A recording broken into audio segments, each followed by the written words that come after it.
avons compris que dans la Babylone, elle est subdivisée en deux parties. Alléluia. Nous avons parlé par en introduction, l'orateur pouvait parler de la Babylone religieuse et la Babylone politique. Alléluia. Amen. L'orateur du deuxième jour pouvait nous indiquer par le principe de l'esprit l'importance de prendre une décision.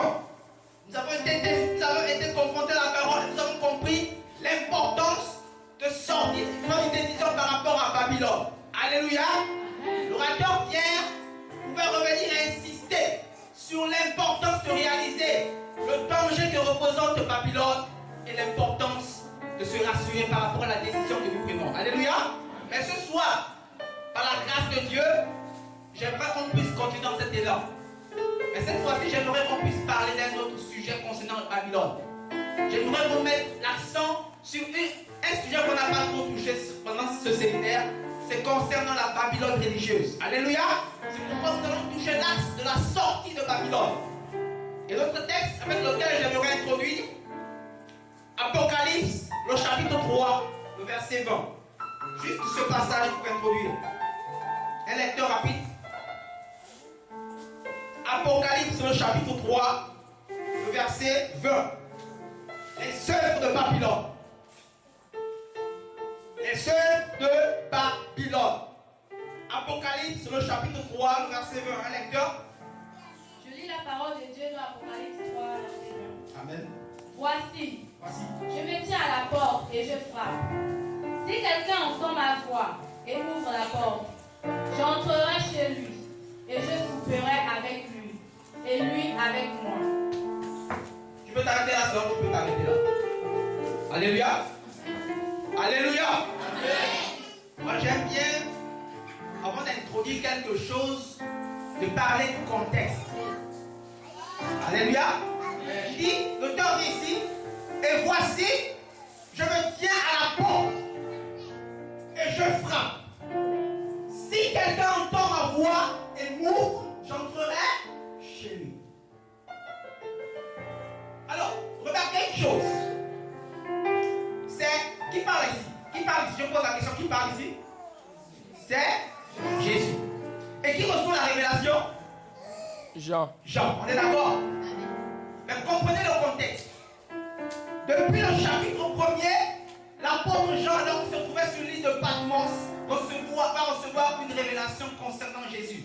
Et Jésus lui montre quelques briques de révélation concernant les temps passés, les temps présents, les temps futurs.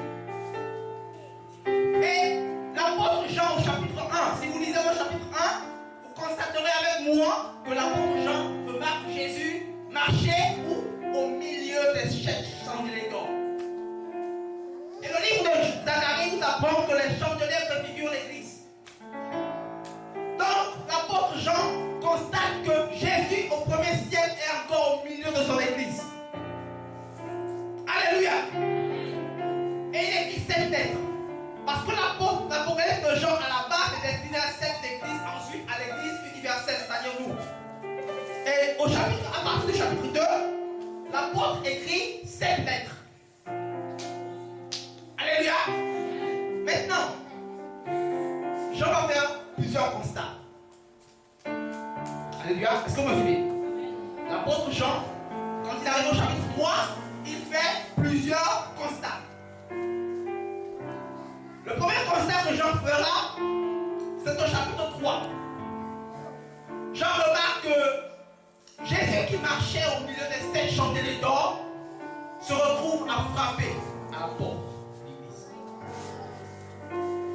Alléluia. Je vous pose une question. Lorsque quelqu'un se met à frapper dans une maison, quand il frappe, qu'il veut rentrer, à quel niveau se trouve-t-il? À l'intérieur ou à l'extérieur? À l'extérieur. À l'extérieur. Mais qu'est-ce qui explique que Jésus qui marchait au milieu se retrouve à l'extérieur? Parce que nos églises ont sorti le roi des rois. Amen. Amen. Alléluia. Amen.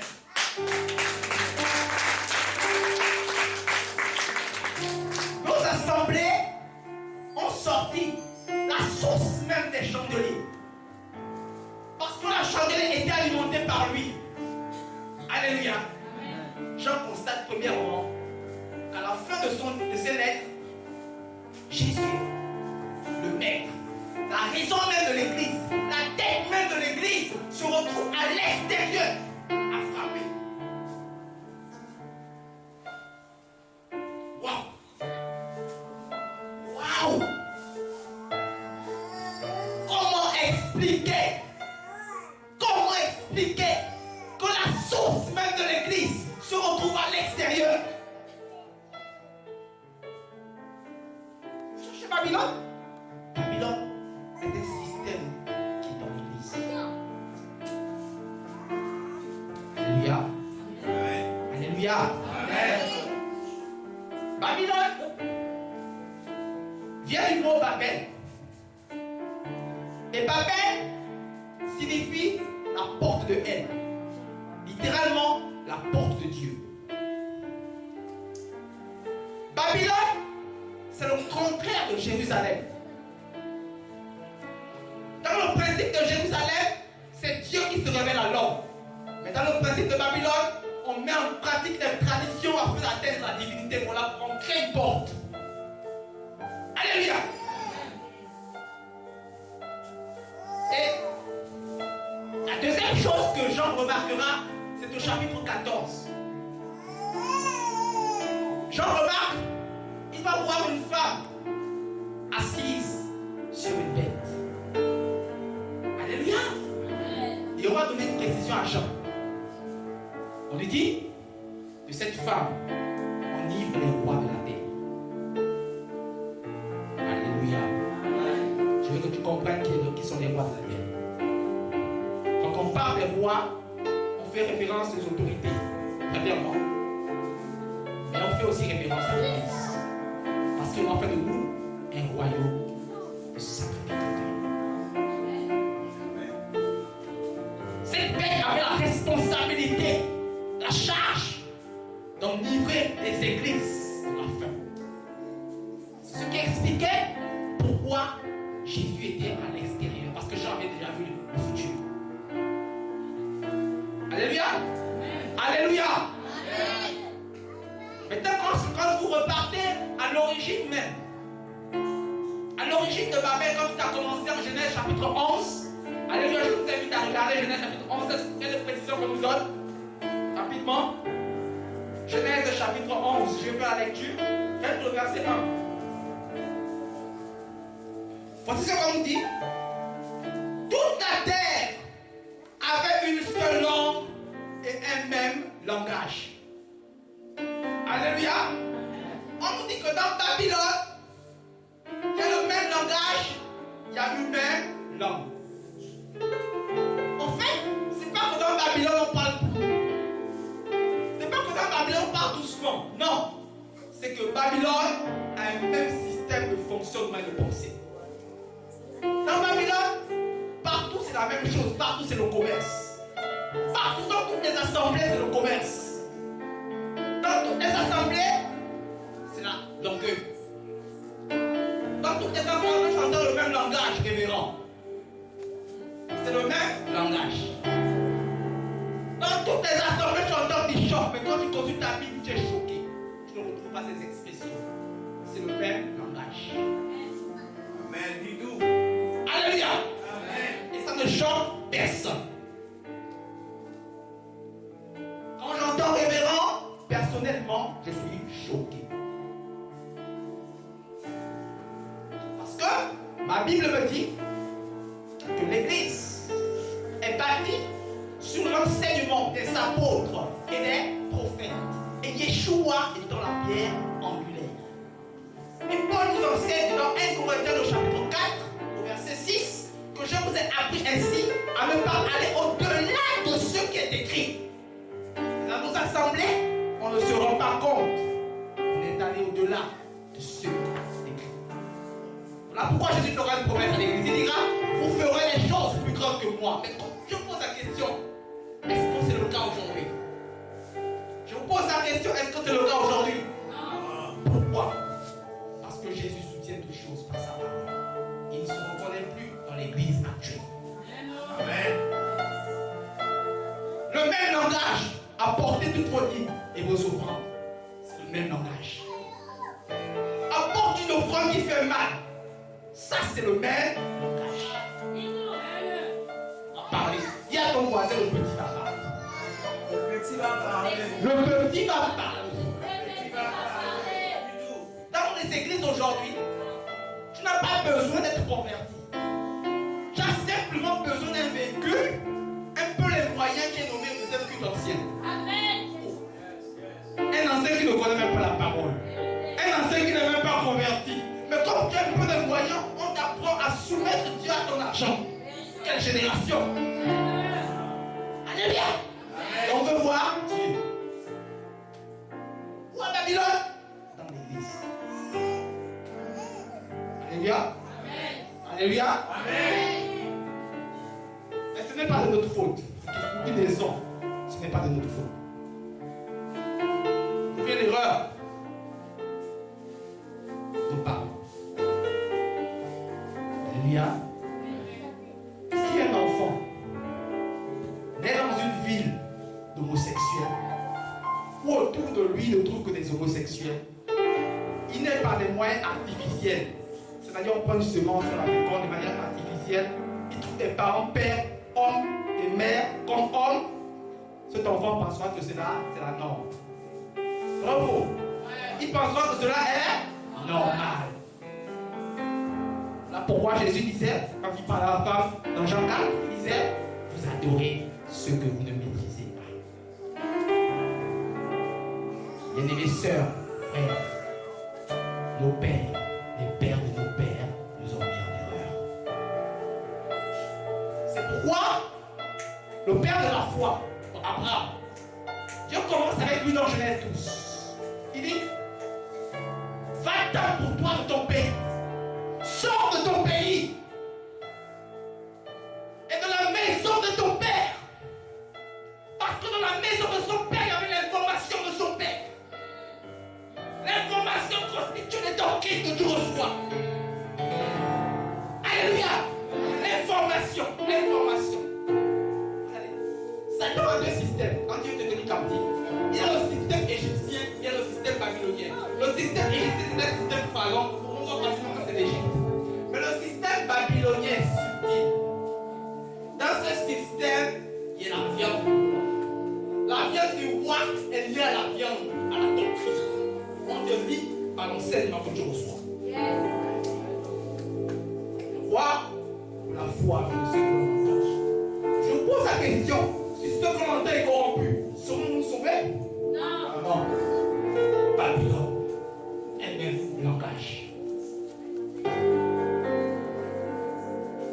Un même langage. Une même parole. Ordination. Lorsque je consulte ma Bible, je ne trouve pas l'ordination. Je suis choqué. Savez-vous? Je suis choqué. Révérend. Archevêque. Rien n'est d'autre décret.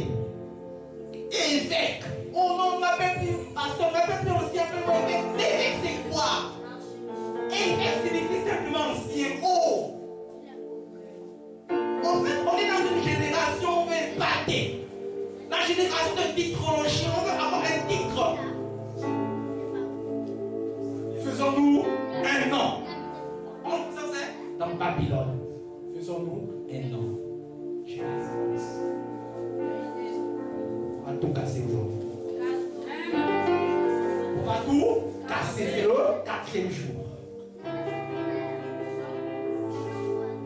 On a besoin d'ouvrir les cieux. On a besoin d'ouvrir les cieux. L'église a besoin d'ouvrir les cieux et de réaliser que le roi est à la porte, il veut récupérer son église. L'église n'est pas la propriété des hommes. Il est dit dans Genèse 1:1. Bereshit bara Elohim. Bereshit retrouve le rèche. Jésus est dans la rèche. Le rèche de la tête de l'église. Et Colossiens nous apprend que Jésus est la tête de l'église. Quand tu rentres dans nos assemblées aujourd'hui, tu as seulement rentré, tu as déjà vu la photo du pasteur. Je pose la question qui sauve. Le pasteur ou Jésus? Le pasteur ou Jésus? Mais pourquoi nous présente l'homme? Et ça ne nous choque pas. Confusion par le mélange. Une même voix, les mêmes paroles. C'est partout comme ça, c'est la norme. Parce que personne ne cherche à se poser la question, ça vient d'où? Quelqu'un a dit, il n'existe pas de croyance sans connaissance. Cherche à savoir à quoi tu crois. Alléluia. Sors de la maison de ton père. Le terme hébreu qui est utilisé dans le sortir, c'est l'herména. Dans l'herména, il est question de sortir de son confort. Parce que dans Babylone, Babylone te produisait dans un certain confort. Une certaine responsabilité. Quelle est ta responsabilité pour entrer dans le pays que Dieu me dit de faire entrer? Beaucoup ratent la promesse que Dieu a comme des responsabilités. Oh, je suis ancien. Je sais que tu sais que tu dis c'est vrai, mais oh, je suis ancien, je suis ancien, je suis ancien.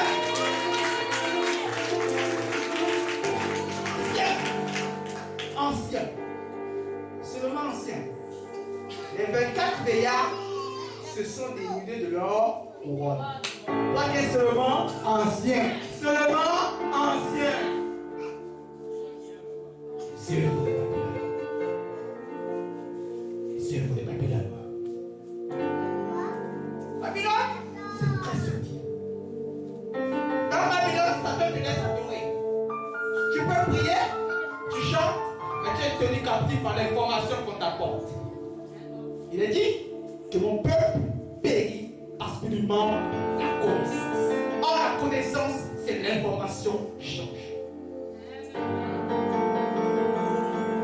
On ne te dit pas que tu es sacrificateur. On t'apprend, on te crée une dépendance avec l'homme de Dieu. Parce que tu dois former toujours une tour où tu ne veux pas former ta propre famille. C'est ça, Babylone. Ils ont tous le même langage. Comme ça. Mais la particularité de la deuxième chose que j'en vois une femme qui est cette église apostate, mais elle peut figurer aussi Jézabel. Alléluia. Quand vous voyez Jézabel, cherchez où se trouve Élie. Parce que Élie a eu la particularité de reconstituer l'autel, le message de la croix. Alléluia. Quand il voyait des films, quand il était caché, il pensait que tous les serviteurs étaient filles. Mais Dieu dit, je me suis réservé un reste. Je me suis réservé un reste. Il a constitué, il a restauré l'autel pour qu'il y ait le message de la croix qui n'est plus péché. Viens à l'église, tu seras béni. Même langage. Il est écrit, Éphésiens chapitre 1, verset 3, que nous sommes bénis de toutes les bénédictions dans les lieux célestes. Toutes les bénédictions. Pas une partie des bénédictions, mais toutes les bénédictions. À condition pour entrer en place de ces bénédictions, soumets-toi à Dieu. C'est ça le message. Alléluia. Alléluia. On nous apporte aussi une précision dans Babylone. Il est dit que à Babylone, il y avait des commerçants. Alléluia. Mais qu'est-ce qu'ils vendaient? Si vous vous souvenez de la vision que Jean a eue concernant les seaux, on nous dit qu'il y avait quelqu'un qui vendait, il y avait quelqu'un qui avait une balance et il vendait du blé. Alléluia. Or, le blé préfigure la parole. Nous sommes dans une génération où la prière est vendue. Tu veux comprendre pour toi? Je prie pour toi et tu me donnes combien? Il faut donner le vent qui fait maladie. Les commerçants.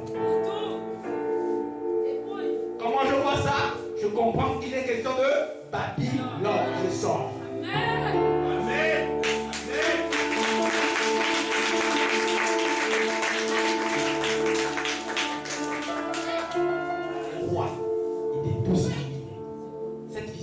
choqué Jean. Jean est resté comme ça. Waouh! Il est resté étonné par ce qu'il voyait. On nous dit toute la terre. Et il commence à comprendre l'explication, ce qui a fait en sorte que Jésus se retrouve à l'extérieur. Alléluia. Parce qu'on ne peut pas assimiler. Paul disait, vous ne pouvez pas manger à la table de Dieu et à la table des démons. Alléluia. Et Satan sait ça. Qu'est-ce que Satan va faire? Il va vous donner une information qui ne vous met pas en connexion avec Dieu, mais qui vous met en connexion avec des démons. Parce que la parole que nous écoutons a deux conséquences. Soit elle nous met en connexion avec Dieu, soit elle nous met en inimitié avec Dieu. Et Satan le sait. Satan sait que le principe par lequel Dieu sauve, c'est la parole. Il a dit que c'est quoi l'évangile? L'évangile est la puissance de Dieu pour le salut de qui? Quiconque croit. On est d'accord? Qu'est-ce que Satan fait? Il modifie l'évangile. Et ça, c'est depuis la racine. Quand j'entends aujourd'hui le mouvement protestant, je suis choqué. Des protestants qui ne protestent plus. Parce qu'ils pratiquent les mêmes choses pour ceux pour lesquels ils protestent. Vous protestez contre le catholicisme romain. Mais quand Martin Luther King sort, il adopte les mêmes pratiques catholiques. C'est ce qui se passe partout. Le culte en 3 étapes. On dit que le culte commence par la prière, ça finit toujours par la prédication. Système babylonien. Alléluia. Le petit va parler. On nous parle de l'habit du dimanche. Il est dit que le prédicateur est toujours le plus habillé dans l'église. Vous savez? L'église catholique. Remarquez que quand Jésus était arrêté par ses bourreaux, Judas, qui va le livrer, va donner un signe. Pourquoi il donnerait un signe? Parce que Jésus était pareil que les apôtres. Alléluia. Quand tu vas dans les églises, tu distingues. Tu vas voir, ceux qui sont les babouches sont loin. L'homme de Dieu est au centre de sa majesté. Alléluia. Et ils ont reconstruit le troisième temple. Le temple a été reconstruit avec les 3 compartiments. Le peuple, c'est le parvis, les chantres et quelques anciens, c'est le saint des saints, le saint et le pasteur et sa femme qui ne connaît pas la parole, qui a tous les réunions. Maman pasteur! Maman pasteur! Maman pasteur! Maman pasteur dans le ministère, qui ne connaît même pas Dieu, qui ne sait même pas prier. Mais comme c'est la femme du pasteur, elle est première dame de l'église. C'est une chose personne. C'est mon église. Moi, quand j'entends ces commentaires, je me suis trompé d'endroit. Je pensais être dans l'église de Jésus. Et comme c'est dans l'église, reste avec ton église, moi je pars chez moi. Sortez de Babylone!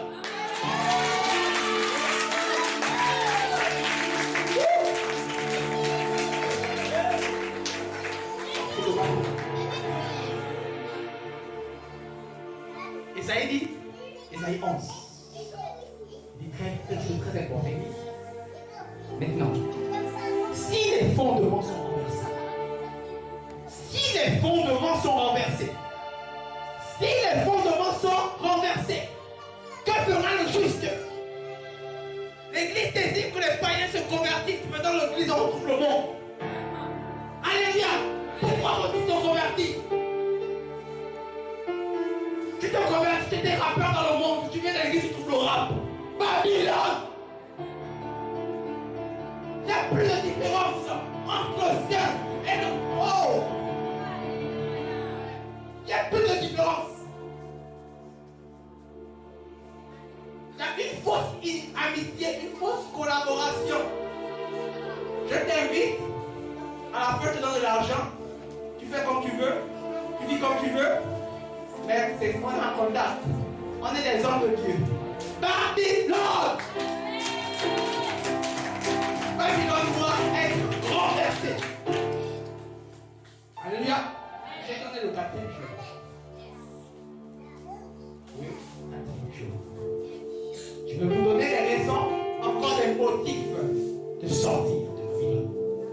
parole à cette créature. Que fera le juste? Que fera le juste? Oh, je peux aller. On est dans une génération où tout le monde prie. Alléluia. Non, alors non, j'ai pris déjà. Alors j'ai pris déjà. Allez, j'ai pris déjà. Maintenant, c'est ça Babylone. Babylone te fait croire que le salut c'est de venir à prier avant de dormir. Alléluia. C'est Babylone. Jean aurait pu voir l'Égypte. Parce que les Hébreux ont été tenus captifs en Égypte. Alléluia. Ils ne voient pas l'Égypte. Ils voient Babylone. Parce que c'est le système préféré de Satan. Je vous ai dit au départ que Babylone, c'est la porte de Dieu, c'est le principe de la religion. Dans la religion, c'est l'homme qui met en place des pratiques afin d'atteindre la tête de Dieu. Voilà pourquoi dans nos églises, vous allez remarquer que on met parfois beaucoup d'accent sur les choses pour atteindre Dieu. Donc, parfois, dans c'est lui. Donc, quand je ne peux pas avec lui, il n'a pas Dieu. Alléluia. Il met tellement la confiance dans lui au point où il devient son idole. Alléluia. Sans comprendre le contexte.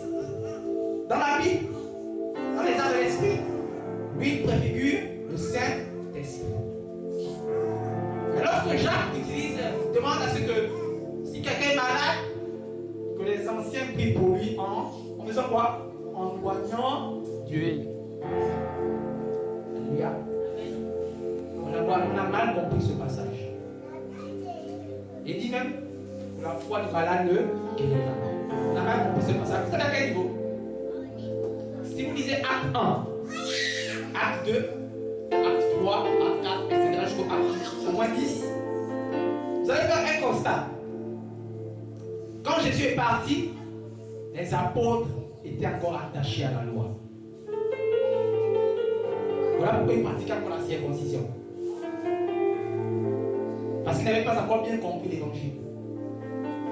Voilà, c'est ce qui a amené le premier concile de Jérusalem. Alléluia. Amen. Parce qu'à Jérusalem, il y a des débats s'il y avait circoncision ou pas. Mais quand ils vont comprendre qu'il n'y a pas de circoncision, Paul va affirmer dans Philippiens, le chapitre 3, verset 3, que la véritable circoncision, c'est la communion avec Dieu. C'est la mission du péché. Or, quand Jacques meurt, parce que Jacques est parmi les frères de sang à mourir après Étienne, etc. Donc, quand il est mort, il n'avait pas reçu certains éclaircissements. Voilà pourquoi il demande à ce qu'on mélange la prière avec lui. Ça n'empêche pas que Dieu peut te dire que prends-lui. Ça va passer. Mais ne mets pas l'accent sur lui. Alléluia. Dieu peut te dire que prends de l'eau. Mais quand ça se répète, ça devient une doctrine. Et nos églises sont bâties par des doctrines.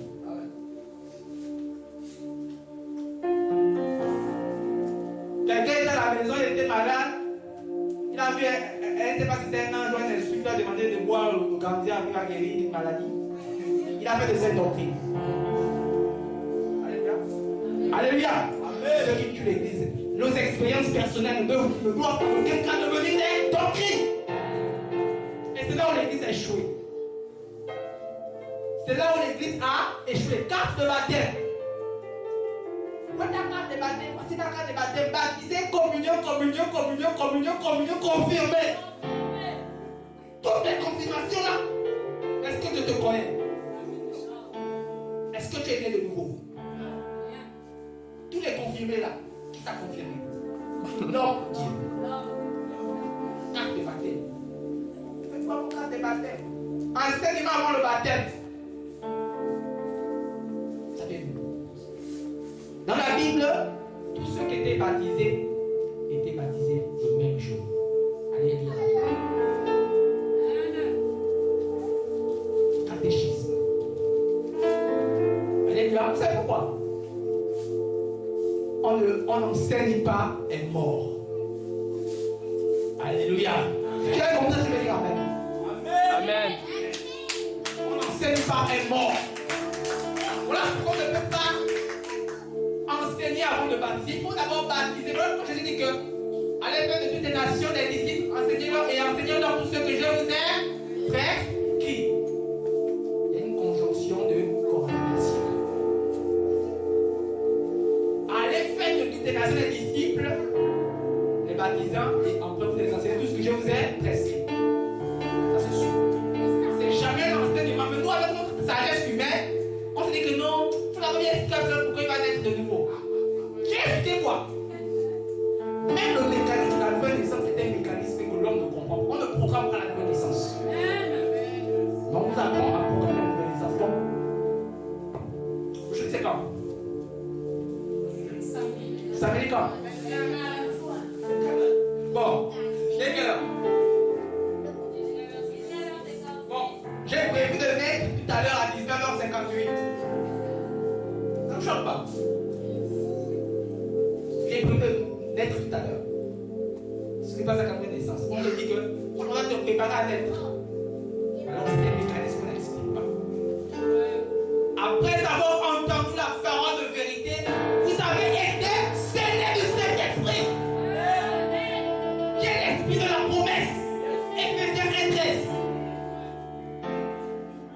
Je n'ai pas besoin de m'enseigner pour ça. Je sais pas, moi quand j'ai compris l'évangile, je suis allé à l'assemblée, je ne savais pas que les partenaires me convertir. Ce n'est pas pour ça. Je suis rentré simplement, j'ai écouté l'évangile. On n'a pas cherché à lui poser la question plusieurs fois. J'ai écouté l'évangile, je me suis seulement levé automatiquement. Je n'ai pas compris le mécanisme qui s'est passé, mais c'est automatique. On ne prévoit pas ça. Prépare-toi, tu vas naître de nouveau. Répète après moi. Tu vas naître de nouveau. Tu vas naître de nouveau. Ça c'est quoi? Alléluia. La conversion suscite encore les questions. Tu vas te poser la question que devons-nous faire? Comme ceux qui ont entendu l'évangile avec Pierre. Alléluia. Alléluia. Amen. Ouais, Babylone.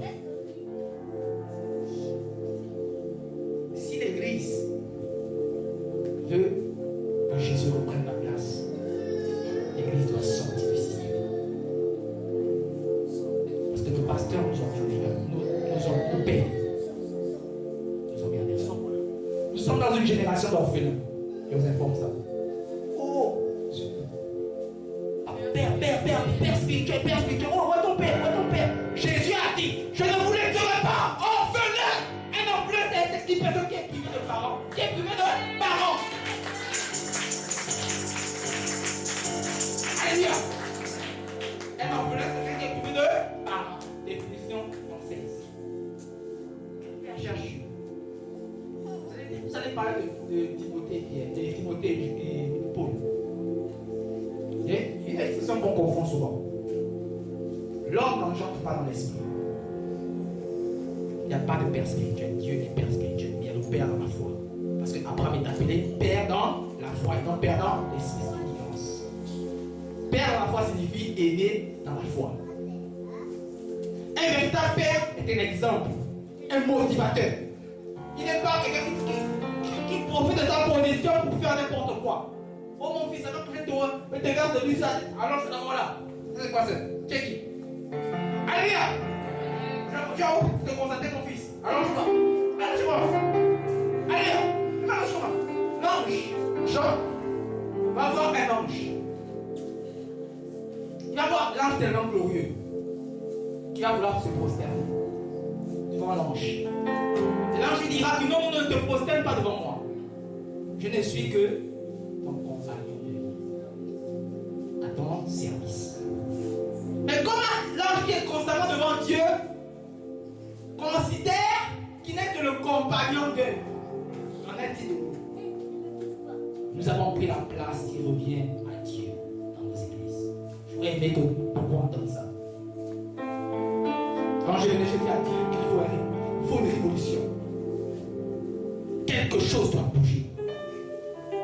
Malachie dit, Malachie va faire une promesse, une prophétie. Malachie est parmi les derniers prophètes de l'Ancienne Alliance. Il fera une promesse. Il dira, dans les derniers temps, vous ferez de nouveau la différence entre ceux qui servent Dieu et ceux qui ne le servent pas. Parce que nous sommes dans une génération de rupture. Et la rupture reviendra par la jeunesse. Par quelqu'un qui se dispose à être utilisé par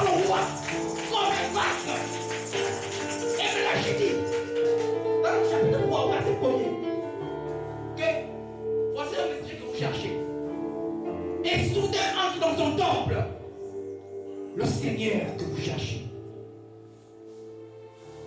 Il est temps que le maître entre. Il est temps que le maître prenne sa place. Il est temps que tu remettes au propriétaire de propriétaire sans position. Il est temps que tu t'abaisses et que lui croisse. Il est temps que l'église diminue afin qu'il puisse croître. Il est temps que nos pères reconnaissent qu'ils ont failli, qu'ils nous ont mis en erreur. En nous présentant le culte de l'homme, de la personnalité. Paul dit, je ne me recommande pas moi-même. Pourquoi vous présentez l'homme alors que c'est Jésus qui sauve? Pourquoi? Quand Jésus voit ça, il pleure. Il pleure. Jésus pleure et il frappe à la porte de l'église. Les chefs de Gabon ont confondu le spirituel et le professionnalisme dans l'église. Nous avons cette génération de professionnels qui ne connaissent pas Dieu. Les artistes. Dieu n'en a pas besoin. Dieu n'en a pas besoin. Ne confondez jamais un adorateur et un artiste.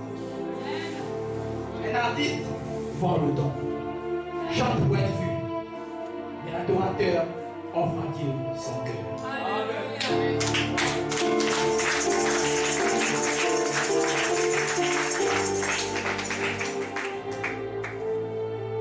En 2016,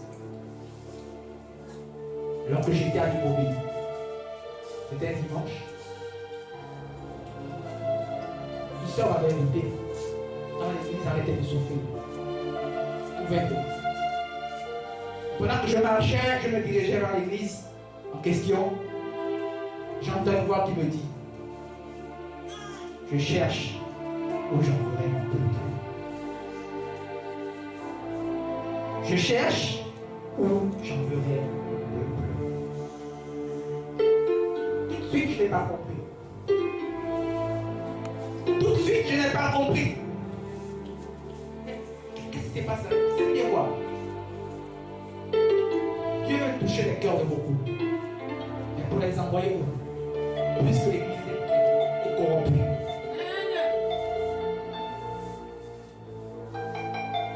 Avant, au 1er siècle, les bistrots fermés parce qu'ils devaient se convertir. Aujourd'hui, ce sont les paras qui ferment le stock quand ils viennent dans l'église pour travailler avec cette onction-là. Onction-là. Il y a beaucoup de charlatans dans l'église. Aujourd'hui, on nous a appris à remplacer la présence de Dieu par l'éloquence. Voilà pourquoi aujourd'hui, tu n'as pas besoin d'appeler par Dieu. Tu as simplement besoin d'avoir un peu d'argent et partager une école théologique. Alléluia! Dis, ça c'est Babylone. Ça c'est Babylone. Ça c'est Babylone. Oh non, tu sors de quelle école théologique? Babylone. Tu commences au ministère en te posant pas la question que tu as rencontré Jésus, t'a dit quoi? Tu sors de quelle école théologique? Parce que dans Babylone, on a défini le serviteur par l'école. Comme on enseigne Dieu à l'école. Voilà pourquoi on sort de là-bas, on sort avec la parole, mais on manque de présence de Dieu. Alléluia. Je vais vous faire réponse ce fois avant. Je vais poser la question avant-hier. Que moi, je faisais par rapport à un témoignage qui disait que moi, quand je me suis converti, je me disais que moi, je suis seul. Je ne m'assiste jamais. Ça me fait mal, quoi. Ça me fait mal, je me retrouve tout seul. J'ai personne pour m'encourager. Ça me fait mal. J'ai dit, mon frère, sois heureux comme ça. Les véritables serviteurs de la fin s'habituent à être seuls. Ils donnent un secret. Dieu, lorsqu'il appelle Élie, il apprend à être seul dans la prière. Vous savez pourquoi? Quand tu n'es pas seul, tu t'habitues au groupe. Et lorsque tu te donneras un message, tu auras peur de parler, par peur de perdre tes amis. Et quand tu es tout seul, quand tu parles, que l'autre soit content, tu n'es pas content, tu ne marches pas chez lui.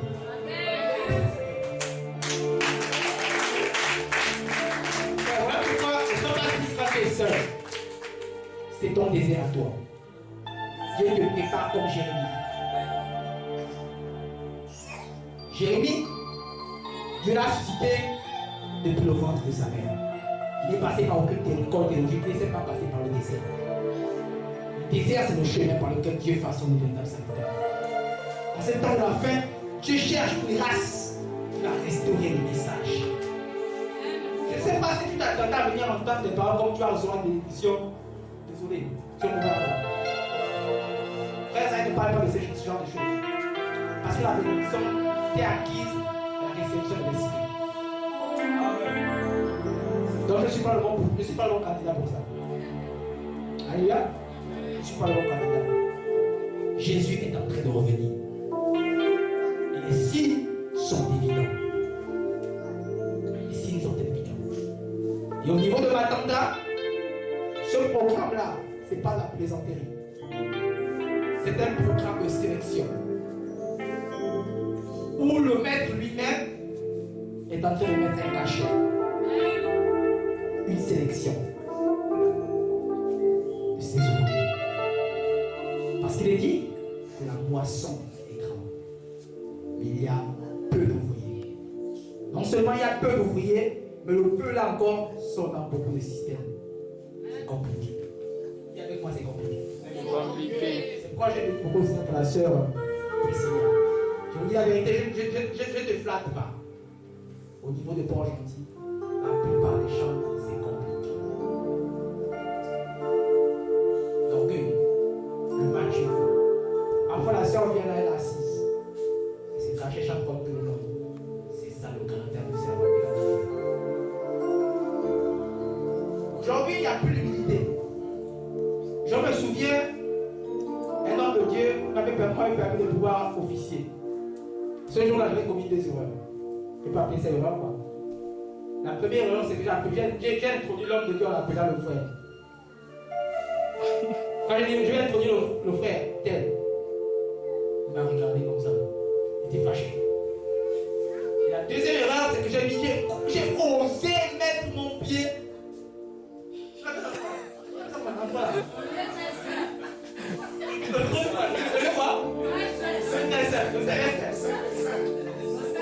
Donc quand j'ai mis mon pied là, qu'est-ce qu'il a fait? À la fin, il m'a fait asseoir.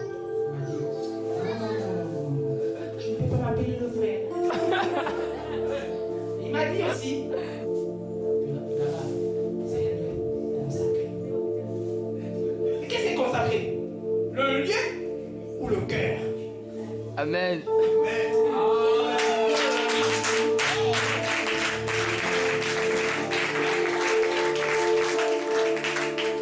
Tu vis comme tu veux là-bas.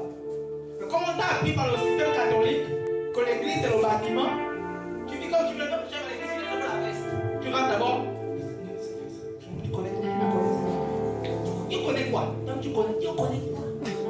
L'église n'est pas là-bas. Nous sommes l'habitation de Dieu en esprit. Alléluia. Amen. Je vais vous choquer. Le lieu là n'est pas le lieu de service. On ne sert pas Dieu ici là. C'est pas ça qu'on veut. C'est un lieu de communion, de renforcement. On se charge pour aller dans les nations. On nous a appris. On vous sert non pas Dieu, mais le bâtiment. Tu t'as pris quel couloir? Oh, moi c'est moi qui garde les clés de l'église. Abomination. C'est quel ministère ça? Garder les clés de l'église, c'est quel ministère? Alléluia. C'est quel ministère? Tu gardes les clés de l'église, mais la commissaire du ministère ça? Oh, secrétaire du pasteur. Secrétaire du pasteur. Tu prends la femme d'autrui pour en faire ta secrétaire personnelle. Et dans ton secrétariat, il y a comme par hasard un là. Abomination. Je dis la parole. Secrétaire du pasteur. Jamais un homme secrétaire femme secrétaire. Et ça ne nous choque pas. Tu es secrétaire, tu écris quoi?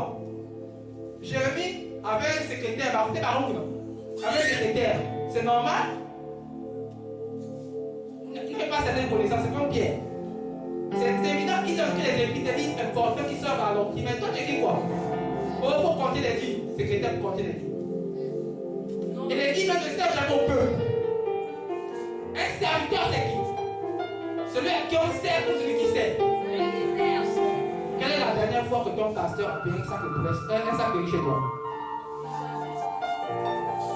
Quelle est la dernière fois que ton pasteur t'a visité? Ah, d'accord. Sors de Babylone. Sors.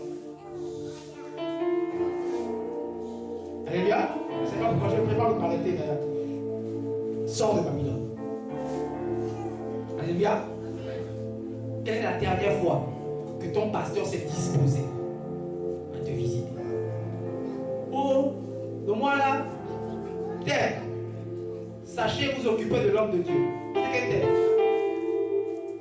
Oh, Élisée, c'est une femme, on va dire quoi? Une femme veut s'occuper. Attends. Je vous pose la question. Alléluia. Qui croit que les pasteurs sont des bergers?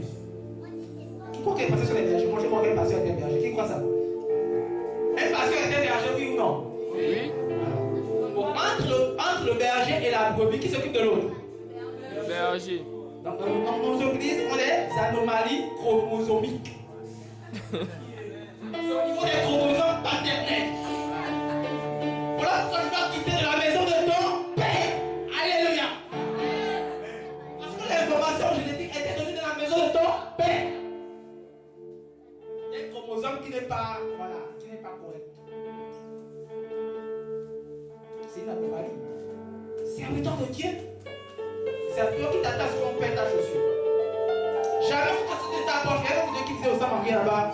Il y a une soeur qui a dit que souvent c'est compliqué pour moi. Même pour manger c'est compliqué. Moi je me dit que moi j'ai mes enfants. Je vais m'occuper des gars. Moi à sa place je sortais. Je ne dis pas que là tu peux tout faire. Ne croyez pas que c'est ça. Là aussi. Mais il doit se disposer à faire de son mieux. Alléluia. Dans nos églises, effectivement, chacun n'est pas à sa place.